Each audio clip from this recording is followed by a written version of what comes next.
వేదిక మీద ఉన్న సహచర మంత్రివర్యులు మిత్రులు పొన్నం ప్రభాకర్ గారికి, సహచర శాసనసభ్యులు మిత్రులు కోరం కనకయ్య గారికి, ప్రింట్ అండ్ ఎలక్ట్రానిక్ మీడియా మిత్రులందరికీ మనస్ఫూర్తి హృదయపూర్వక నమస్కారం. ఈరోజు గౌరవ ముఖ్యమంత్రి రేవంత్ రెడ్డి గారి అధ్యక్షతన కేబినెట్ సమావేశం జరుపుకోవటం జరిగింది. దీంట్లో పలు అంశాల మీద చర్చించి నిర్ణయాలు కూడా తీసుకోవటం జరిగింది. ప్రధానంగా గడిచిన 2-3 రోజుల క్రితం రాష్ట్ర వ్యాప్తంగా పలు జిల్లాలలో భారీ వర్షాల నుండి అతి భారీ వర్షాలు ఎక్కడైతే కురిశాయో ఆ కురిసిన ప్రాంతంలో కొద్దిగా ప్రాణ నష్టం, అత్యధికంగా ఆస్తి నష్టం ఏదైతే జరిగిందో అనేక నేషనల్ హైవేస్, R&B పంచాయతీరాజ్ రోడ్లు, రైల్వే లైన్లు, ఇరిగేషన్ ట్యాంక్స్ ప్రజలకి అనేక ఇబ్బందులు ఏవేవైతే కలిగాయో వాటన్నిటిని దృష్టిలో ఉంచుకొని ఈ 2 రోజులు లోకల్ వర్షాలు లేని కారణంగా ఆ అత్యధిక వర్షాలకి పడ్డ వాటర్ అంతా డిప్లీట్ అయింది. ఇవాళ రేపు ఈ జరిగిన నష్టాన్ని పూర్తిగా ఎస్టిమేట్ చేసుకొని సోమవారం సాయంత్రం 4 గంటలకి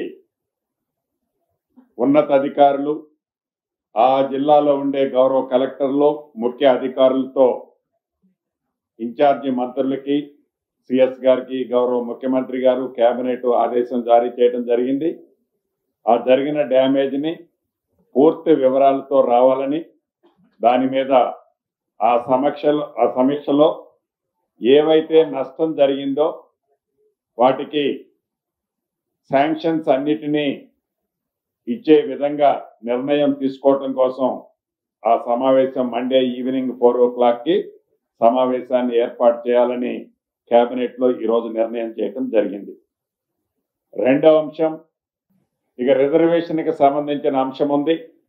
దాని మీద కూడా కేబినెట్ ఈరోజు క్లియర్ గా నిర్ణయం తీసుకుంది. దాని గురించి మా సహచర మంత్రివర్యులు పొన్నం ప్రభాకర్ గారు ఆ సబ్జెక్ట్ గురించి పూర్తిగా మీతో విశ్లేషిస్తారు. ఏదైతే ఈ రిజర్వేషన్లకు సంబంధించిన బిల్స్ గతంలో ఆర్డినెన్స్ ద్వారా గౌరవ గవర్నర్ గారికి పంపామో ఆ అంశాలను కూడా, ఆ బిల్స్ అన్నిటినీ రేపు అసెంబ్లీలో పెట్టి ఆమోదింపజేసుకోవాలని కూడా కేబినెట్ లో నిర్ణయం తీసుకోవడం జరిగింది. ప్రధానంగా తెలంగాణ రాష్ట్రం ఏర్పడిన తర్వాత ఈ గోశాలలకు సంబంధించిన అంశంలో ఈ గోశాల సంక్షేమ బోర్డుకు ఒక బోర్డుని కాన్స్టిట్యూట్ చేయాలని, ఏవైతే పేరుకు అనేక గోశాలలో వందల సంఖ్యలో ఉన్నా ఆ గోశాలలో ఆ గోవులు పడుతున్న ఇబ్బందులు, వాటి పరిస్థితిని ప్రత్యక్షంగా చూసిన ఈ ప్రభుత్వం ఈ గోశాల మీద గతంలో ఒకసారి కేబినెట్ లో విధి విధానాలు నిర్ణయించుకొని ఈరోజు క్లారిటీగా దీనికి సంబంధించిన బోర్డు ఇతరత్ర దీనికి ఫండ్స్ ఏ రకంగా రేజ్ చేయాలి, సిఎస్ఆర్ నుంచి ఎలా చేయాలి, ఏం చేయాలన్నది పూర్తి విధి విధానాలతో ఈరోజు కేబినెట్ దానికి సంబంధించిన అంశాన్ని కూడా క్లియర్ చేసుకోవటం జరిగింది.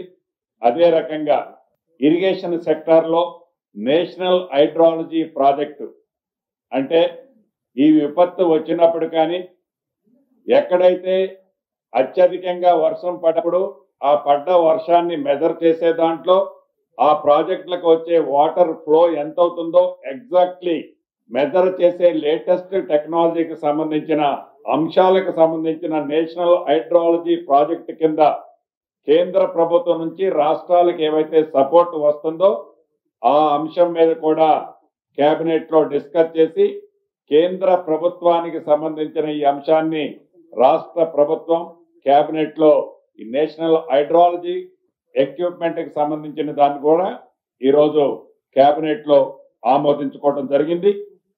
అదే రకంగా 2022-23 ఆనాడు రబీ సీజన్ కి సంబంధించిన ధాన్యాన్ని సేకరించిన ధాన్యాన్ని ఆనాటి ప్రభుత్వంలోనే టెండర్లు పిలిచి ఆ పిలిచిన టెండర్లని కొన్ని ఉద్దేశపూర్వకంగా డ్రాగాన్ చేసుకుంటూ వస్తూ 2023 డిసెంబర్ 7వ తారీఖు నాడు ఈ ప్రభుత్వం ఏర్పడిన తర్వాత దాని మీద ఒక పాలసీ డెసిషన్ తీసుకొని టెండర్లు ఫైనలైజేషన్ చేసిన తర్వాత ఏదైతే ధాన్యం మిల్లర్ల దగ్గర సైజబుల్ క్వాంటిటీ టన్స్ లో ఉందో ఆ ధాన్యాన్ని టెండర్ సిస్టమ్ లో డిస్పోజల్ చేసిన తర్వాత కూడా ఆ టెండర్ ఫ్రూట్ఫుల్ అవ్వలేదు. సుమారు 7 లక్షల మెట్రిక్ టన్నుల ధాన్యం ఆనాటి ప్రభుత్వం 2022-23 సంవత్సరంలో మిల్లర్లకు ఇచ్చిన ధాన్యం రికవరీ కాలేదు. దీనికి సంబంధించిన అంశం కూడా ఈ రోజు కేబినెట్ లో డిస్కషన్ వచ్చింది. ఏ ధాన్యం అయితే మిల్లర్ల దగ్గర నుంచి 2022-23 సంవత్సరంలో ఇచ్చిన ధాన్యం రికవరీ కాలేదో ఆ ధాన్యానికి సంబంధించి న్యాయపరమైన అంశాలు క్షుణ్ణంగా పరిశీలించి ఆ ధాన్యాన్ని ఆ మిల్లర్ల దగ్గరే ఏదైతే టెండర్ వేసినప్పుడు వచ్చిన బిడ్ రేట్ ఉందో అది దొడ్డు ధాన్యానికి ఒక రకం, ఫైన్ ధాన్యానికి ఒక రకం బిడ్ ఏదైతే వచ్చిందో ఆ బిడ్ ప్రకారం ఆ మిల్లర్ల దగ్గర రికవరీ చేసే విధంగా ఎవరైనా మిల్లర్లో పేమెంట్ చేయకపోతే వారి మీద అవసరమైతే చట్టపరంగా పీడీ యాక్ట్ పెట్టడానికి కూడా ఈ ప్రభుత్వం వెనకడుగు వేయొద్దని కేబినెట్ లో నిర్ణయించి దీనికి సంబంధించిన పూర్తి వివరాలు న్యాయపరమైన అంశాలు ఇతరత్ర కూడా మొబిలైజేషన్ కేబినెట్ సబ్ కమిటీ ఏమైతుందో వారిని నిర్ణయం తీసుకునే అధికారాన్ని కేబినెట్ లో ఈరోజు ఇవ్వటం జరిగింది. అదే రకంగా రాష్ట్రంలో మత్స్య సహకార సంఘాలు ఉన్నాయి. వాటిది ఈ సహకార సంఘాలకు సంబంధించిన ఎలక్షన్స్ లేట్ అవుతున్నాయి. దీనికి సంబంధించిన దాంట్లో పర్సనల్ ఇన్ఛార్జీలని మత్స్య సహకార సంఘాలకు సంబంధించిన సంఘాలకు పర్సనల్ ఇన్ఛార్జీలని నియమించడానికి కేబినెట్ ఈ రోజు ఆమోదం తెలిపింది. ప్రస్తుతం సంఘంలో ఉన్న సభ్యులుగా ఉన్న వారిని పర్సనల్ ఇన్ఛార్జీలుగా ప్రభుత్వం నామినేట్ చేయాలని కూడా రాష్ట్ర కేబినెట్ నిర్ణయించడం జరిగింది.